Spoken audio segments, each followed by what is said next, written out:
It's time now for a very special interview with a very special guest. He's a best-selling author, someone who started by self-publishing and now his books sell in the millions. He's also one of the foremost voices on mythology and culture of our time. Amish is out with his new book, even as he is poised to take over as director of the Nehru Centre in London. So many feathers in his cap all at once. Amish, welcome to the program and many, many congratulations, because, you know, with you, one doesn't have to wait to see if the book does well. You just automatically seem to sell in millions. And for somebody who started his life self-publishing, how did you reach this point, Amish, before I talk about the book? Okay, you're being too kind and you're embarrassing me, frankly. You know, one still has to try hard for every new book. Raavan, this is the longest break I've taken between books. It's more than 2 years actually since my previous book, since Sita, Warrior of Mithila. And this is probably the darkest book I've ever written. So I'll be lying if I didn't admit that I am nervous. I mean, let's see how it works with the readers. Let's see. You know, it's very unusual for you to talk about, you know, coming from a dark place. And you have said and acknowledged repeatedly that the book on Raavan coincided with some sort of dark, angst-ridden years of your life. So talk a little bit about that. Like, how did you convert that angst, that sadness, that anger into literature? Because sometimes, you know, that can come in the way of good writing.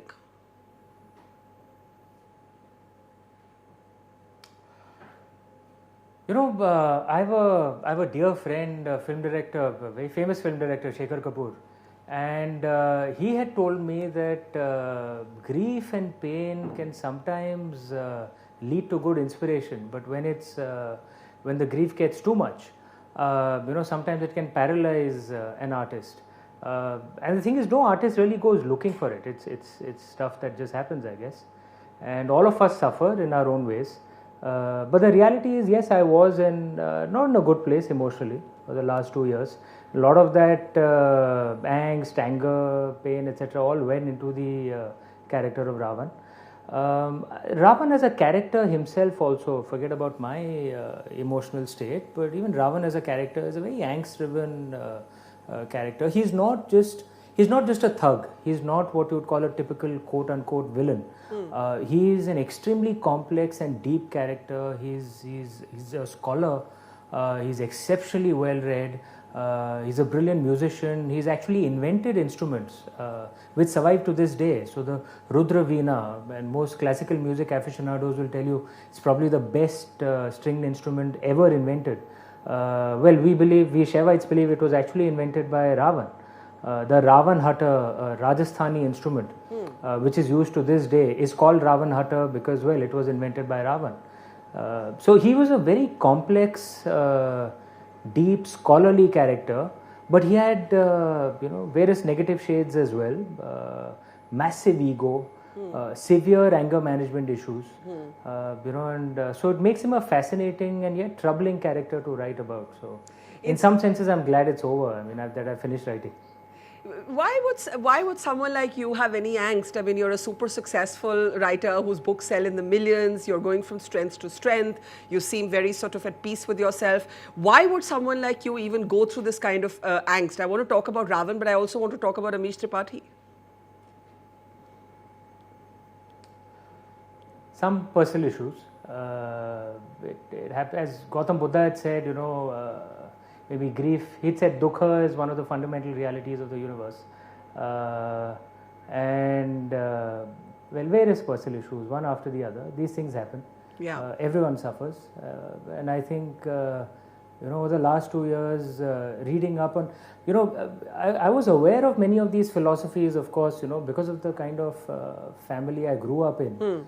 The philosophies of Hinduism, Buddhism, Jainism, Sikhism. But when one goes through a phase like this, look, what happens in the career, ups and downs, they're a part of life. They don't really impact, at least me, they don't impact me too much, but what happens on the personal life does. Yeah, sure.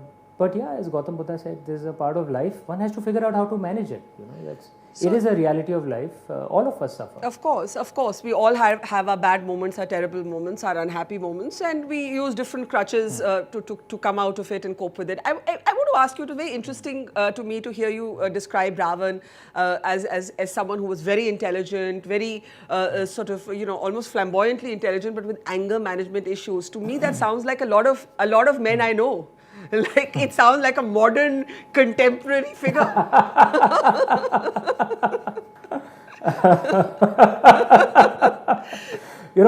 Our ancestors used to say that they never use, in Vedic Sanskrit, which was a language of our ancestors, there's no translation for the English word judgment, where you judge someone that you are right, you are wrong. Even God, quote unquote, God, goddesses, even they aren't supposed to judge, right?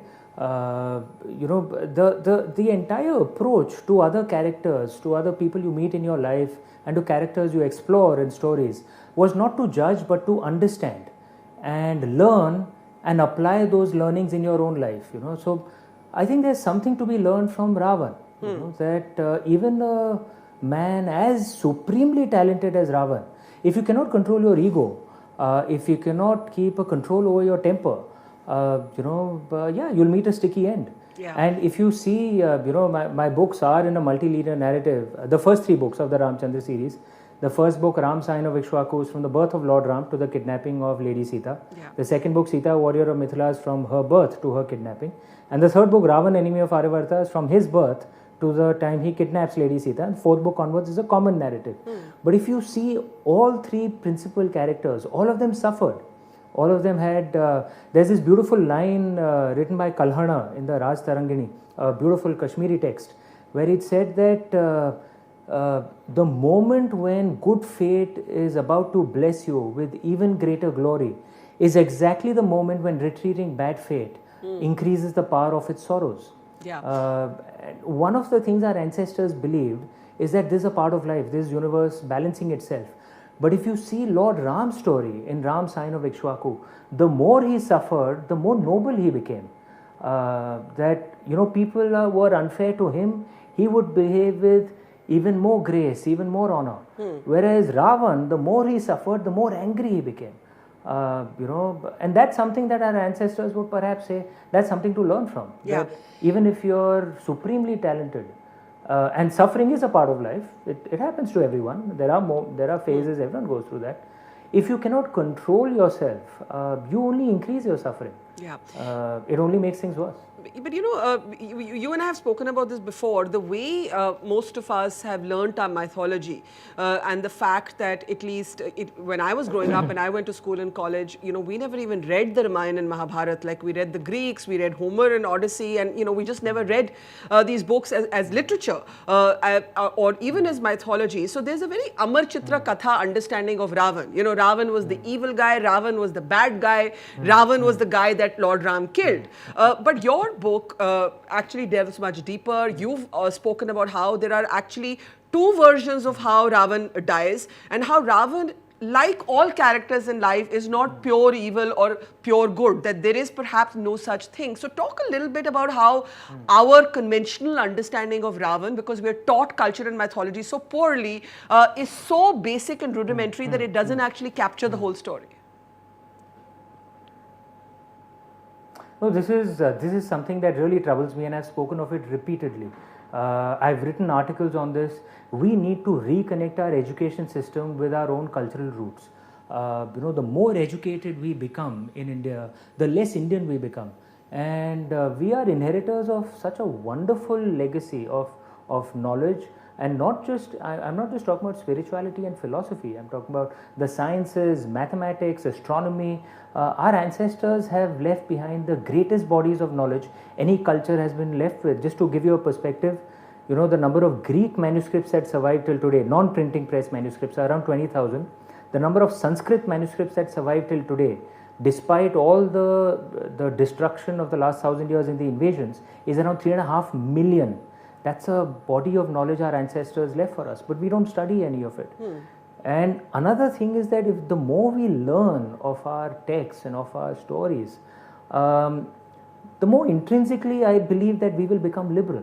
The fact that we actually don't teach enough of our texts leaves the space for, I would suggest, a very superficial understanding of our scriptures. Like, Amar Chitakatha comics tend to show all the so-called asuras with green skin and horns. Yes. That is not the way they are described in the Puranas. Yeah. I had this bizarre question thrown at me once at an event that what happened to Shurpanakha showed how tribals were treated. And I said, yes, what happened to Shurpanakha may have been unfair, but she was a Brahmin. You should know that if you are an Indian. So if you want to put a caste angle to it, then what happened to Shurpanakha was an anti-Brahmin act, wasn't an anti-tribal act. Now, most people don't know this because they would have read an Amar Chitakatha comic and seen Shurpanakha as green-skinned with horns. That's right. Whereas actually Shurpanakha was actually very beautiful. Yeah. Now, these basic understandings we don't have. And the Ramayana and Mahabharata are only the first standard in the graduation course that our culture and spiritual scriptures are. Ramayana and Mahabharata truly is only the first standard. You go deeper in the Puranas, Brahmanas, Aranyakas, the Vedas are the graduation level. Post-graduation is Upanishads. We don't even start the first standard. And there are versions of the Ramayana where Raavan is killed by Sita, and other versions where Raavan is killed by Lakshman. Isn't that correct? Yeah, that's true. And but most of us don't even know this. Like, most people will be shocked to know that the original Valmiki Ramayana has no reference to the Lakshman Rekha. Really? The concept of the Lakshman Rekha, where we've seen Lord Lakshman taking out an arrow and drawing it, drawing a line with it. That's from the 1980s television serial. It is not there in the Valmiki Ramayana. But most modern urban Indians believe it to be true because their understanding of the Ramayana is from a television serial. I've said this repeatedly. I'm not deriding that television serial. It certainly gave an introduction to many urban Indians who had been cut off from their culture. But we need to expose them to more versions. Certainly the original Valmiki Ramayana, and there are many other versions like the Adbhut Ramayana, the Anand Ramayana, the Kamman Ramayanam, the Tamil version, Ramayana Darshanam, the Kannada version. There are so many, and the Ramcharitmanas as well. Tulsidas Ji's brilliant texts. There are so many that can be shared. It's fascinating, but something you just said struck me. You said that to be so sort of in a way rootless is not to be liberal. To not know your own culture, to not know your own history is really not the kind of liberalism that unfortunately many of us were shaped by. We were shaped by a very sort of colonized notion of liberalism.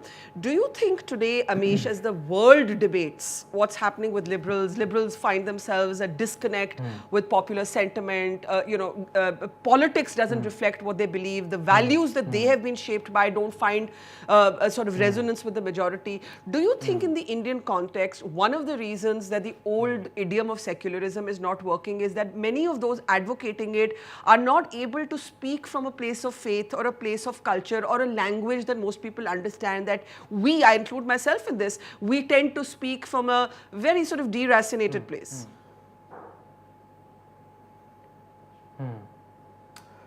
No, you've raised a very, very important point, and this is something I strongly believe in, that the modern world is a world where we need liberalism even more. The sad fact though is, I'm just being honest here, many liberals have actually reduced the credibility of liberalism itself with at times their hypocrisy, at times frankly their lack of understanding of the societies that they live in and the problems of the societies that they claim to speak for. And I genuinely believe India has an answer for the world, not just for us, for the world in this space. Liberalism, when it's carried to an extreme where you attack all traditions, what it does is that, and this is not just in India but across the world, across much of the free world, what it does is it leaves people lonely and they don't have any structure in their life. You know, in the West, for example, loneliness is one of the and it's believed, some new research is showing it's one of the biggest causes of fatalities. Actually, people are actually dying out of loneliness. In the UK, they actually started a ministry for managing loneliness. Can you believe that? You know, so there is a space for traditions and community, because what it does is it roots us, you know, into the soil that we live in. But you know, sometimes traditions are carried to an extreme where you lose liberalism, where you become too conservative. You know, so the false dichotomy that's presented to us is that you have to choose between liberalism and traditions. The good news is, in India, we don't have to do that. Our traditions themselves are deeply liberal. All we need to do is explore our traditions. So we can find a marriage between liberalism and traditions where we are open to multiple truths, but feel rooted as well. You know, have rituals which give us meaning. You know, I get up every morning, I do a Mahamrityunjay jap, I pray to Lord Shiva every morning. It gives me peace. It gives me a sense of rootedness. That doesn't mean I'm judging those who don't worship Lord Shiva, worship some other god or goddess, or are atheists as well. There's nothing like that. In the Indian way, I mean, you've been an atheist. It's not believed that you have to be a in your believer. past life, Amish, you've been an atheist. Yeah, true. And in the Indian philosophical schools, our major schools of philosophy, there were many schools that were atheists. The Sankhyas, the Mimamsas, Bodha, Jaina, you know, the Charvaks, these were all atheist schools of philosophy. But they are dharmic schools. They are part of our traditional way of living.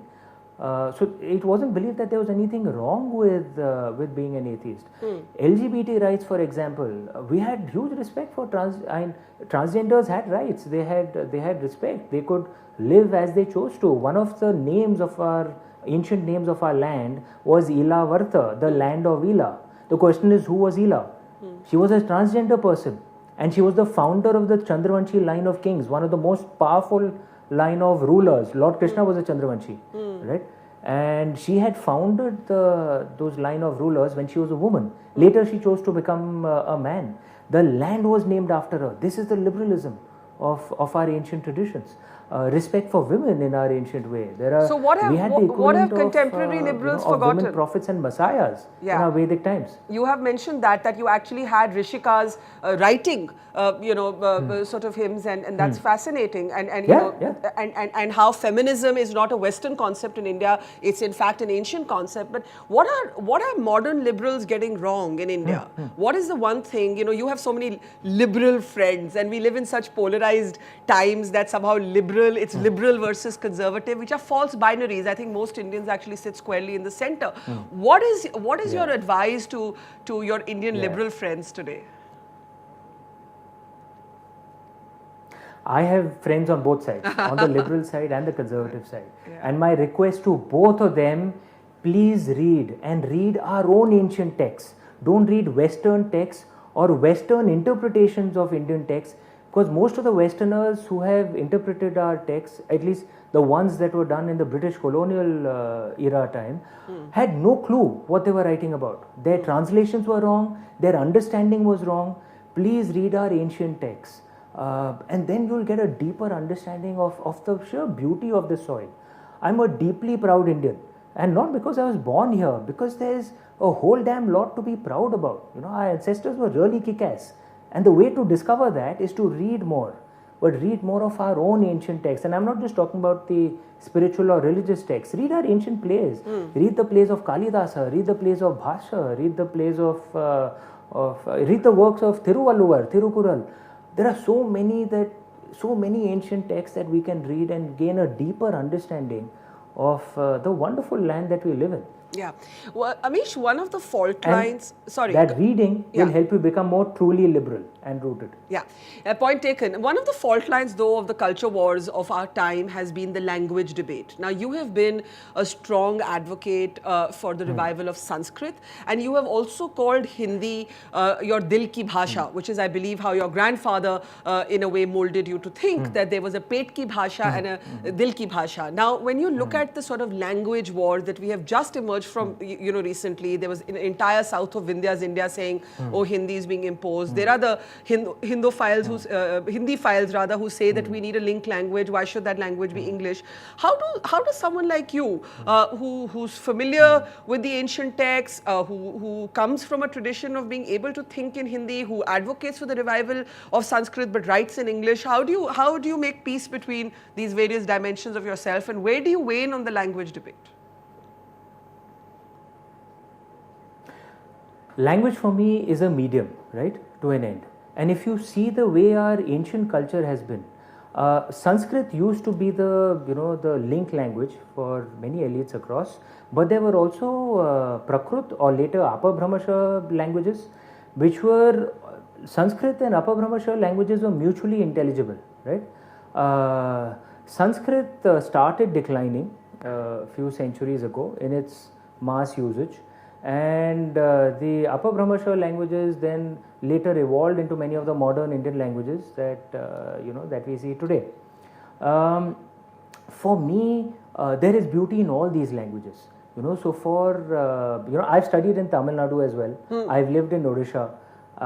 In the time when I lived in Odisha, I'd learnt a bit of Odia. When I'd lived in Tamil Nadu, I'd learnt a bit of Tamil. In fact, I still remember the some Tamil words and numbers. So there is beauty in all these languages. There's a rich treasure trove of literature and culture in all these languages, and every region that you live in, you must be proud of your local language as well.